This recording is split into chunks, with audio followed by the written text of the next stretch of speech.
Hello, magandang gabi walking listeners. Welcome back sa I Walk You Listen, episode 43 na tayo.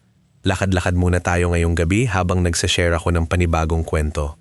Samahan niyo ko ngayong gabi habang binabagtas natin tong kalsada at pag-usapan natin tong kwentong to na pinamagatang. Pinahiya ako ng kaklase ko sa harap ng buong klase. Hindi niya alam kung sino ang teacher ko. Guys, scroll ako ng scroll sa Reddit kagabi tapos biglang pumasok to sa feed ko at swear, napasuntok talaga ako sa hangin habang binabasa to kasi sobrang lala ng energy ng ibang tao. Pero bago natin ito ituloy, a big shoutout to Claudia. Thanks for commenting and watching our videos. I-set up natin ang eksena. Si OP, simple lang siyang estudyante sa isang malaking universidad. Tahimik lang siya, low-key, at hindi talaga mahilig sa gulo or maingay na drama.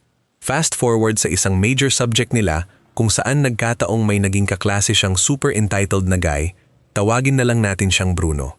Si Bruno yung tipong feeling sa kanya, umiikot ang mundo, mahilig mag-flex ng koneksyon, at sobrang yabang kapag nagpa-group project.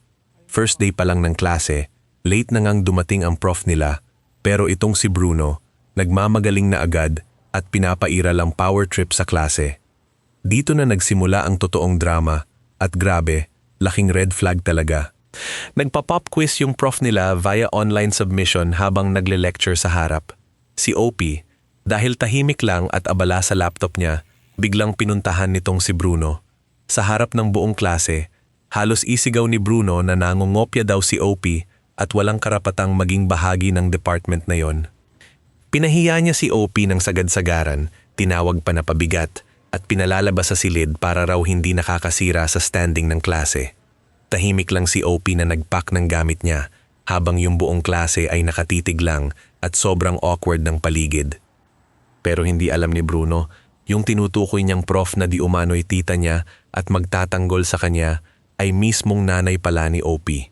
Nung mismong sandaling yon, pumasok ang prof sa pintuan at narinig ang huling mga salitang sinabi ni Bruno.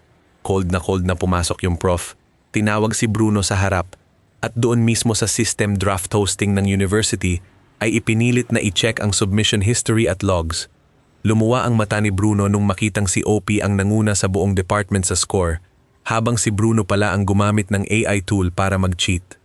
Agad na binigyan ng prof si Bruno ng bagsak na grado para sa buong semester dahil sa academic dishonesty at harassment, habang nanigas lang si Bruno sa kinalalagyan niya dahil sa matinding hiya.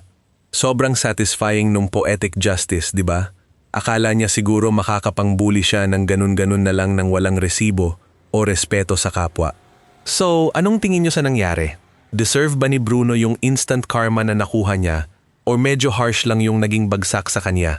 I-drop niyo yung saloobin niyo sa comment section at pag-usapan natin yan.